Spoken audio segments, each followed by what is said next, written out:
What is going on, Team Boosted? Welcome to kind of like a short update video on the Speedster, where we're at with that. But also, this is kind of an intro to the build behind me.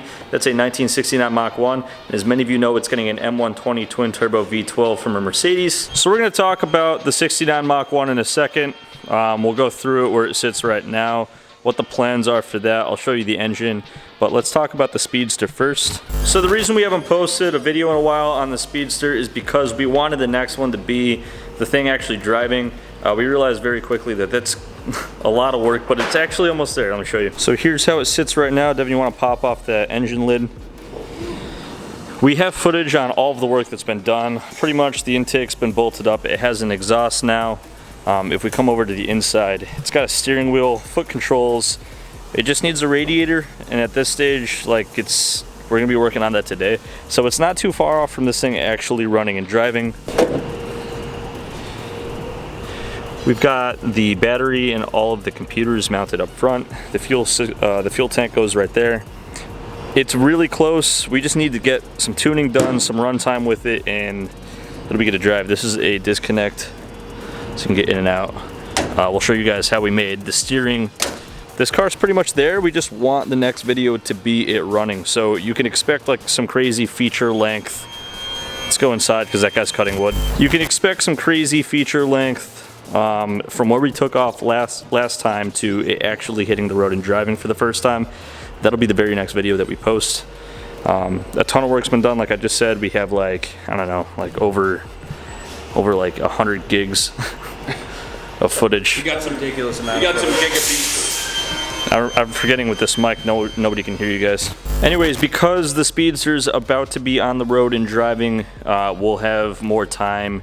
We'll be moving on to a brand new build, and you guys voted pretty much on the Mustang. That doesn't mean that the other builds aren't happening. This is still getting a flat 6 Porsche engine, and if you guys want to see that, we could certainly make some like feature videos on that.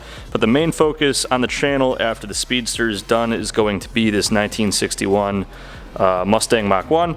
This is Sam's personal project. He has all the parts for it. You can see on the floor. Well, actually, the first thing to notice about it is there's absolutely no front end. That's because it was a big ass rust pile. Where's the car from? Washington? Yeah, it's from like Washington, I think. So it had some rust issues. So Sam chopped the front off. We got all new replacement panels over there. It's getting, this is S13 subframe stuff from the front, right? That stuff's all stuff Sam's selling. That's not S13 stuff. Oh, the S13 stuff's right over here, right? Yeah, correct. Something over here is S13. I'm not that familiar with S13s to be able to identify them at first sight. So suspension aside, you can see that the front is pretty much ready to accept anything, and we've decided on the M120 V12. James is sitting up there ready to show you that. Over here on the ground, it's getting mated to a TR6060, and that's from like a Challenger, I believe. It shifts nice, it's stronger than a TKO 600. And I'm gonna pass you guys up to James, and he's going to tell you about the motor. Hello. So what we got right here is that M120 V12. This one's out of like an SL600 or an S600 from the 90s. No, it's out of Pagani Zonda. Pagani Zonda. It's out of a Zonda.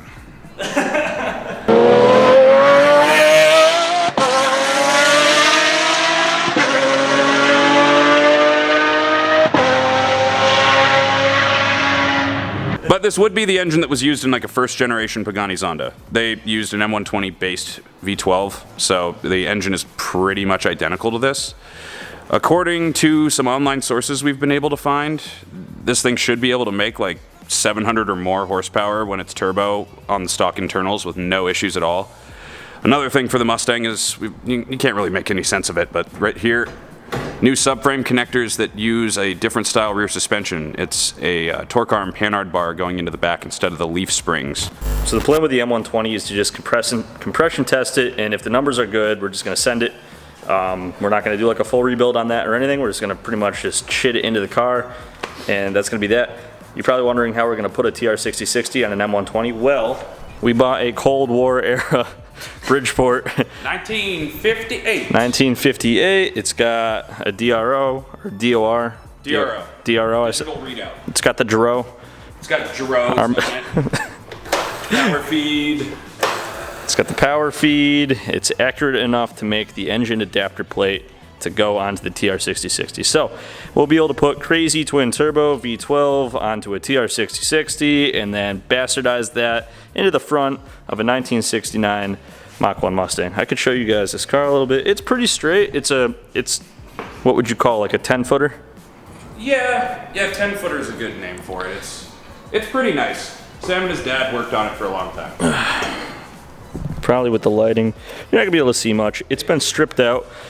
This was really complete before it's been taken apart. Obviously, that makes sense. But it's a straight car. You can see from the reflection. There's no waves or funky shit going on.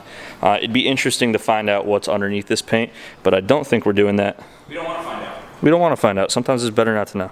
When you find out what's under the paint, this is what happens. The whole car goes away. Yeah, suddenly the car starts disappearing rapidly, so we've chosen to be in denial about everything from here back. Devin made a point. We're making it sound like a shitty thing. It's not going to be at all. Sam, and it's his car, is very meticulous. Everything is going to be done with a level of precision and detail that like the three of us don't possess. Even the Speedster didn't receive anywhere near the level of detail we're gonna have to like chuck into this thing, so. This is gonna be... If you guys like Project Pinky, this may come close. This is going to be a build that has a lot of the same fabrication that you guys have enjoyed about the Speedster build, but like times 10. So probably the way that we're going to structure this is part 1, 2, 3, 4, 5, as opposed to the Speedster, where we just release a video on major milestones. I'm pretty sure the M120's never been in a Mustang, let alone a Mach 1, so this will be a first, and obviously when you do something for the first time, parts aren't available off the shelf, which is, you know, building the Speedster from scratch, why that's taken a little while, because we got to fabricate everything. But if you guys like that, this is going to be a very detailed build. It's coming in right after the Speedster's done, which we want to have the first drive, what, in like 5 days? Yeah, about 5 days. We're hoping for less than that, but realistically, there's still a lot that needs doing on the Speedster. 5 days. Reason we chose the M120, how much was that motor, the V12? Oh man, cheap. Like Sam bought that off eBay for, I want to say, like under $1,000 shipped, like way under. I think it was like $800 maybe. It was so inexpensive. The reason people don't use them is because there's not really any transmission options, because there's no one makes an adapter plate for them. So we're thinking if we could pull it off successfully, and you guys want to make a M120 to a T56 or something along those lines, making adapter plates would not be out of the question for us. So gotta fund the build somehow, after all. Anyways, that's coming in right after the Speedster. We're gonna get working on the Speedster. If you guys are new here because of this video's thumbnail and title, if you got pulled in by the Mustang, we're gonna be working on the Speedster probably for another few weeks, and then we'll get to this, but you should hop in on the Speedster build.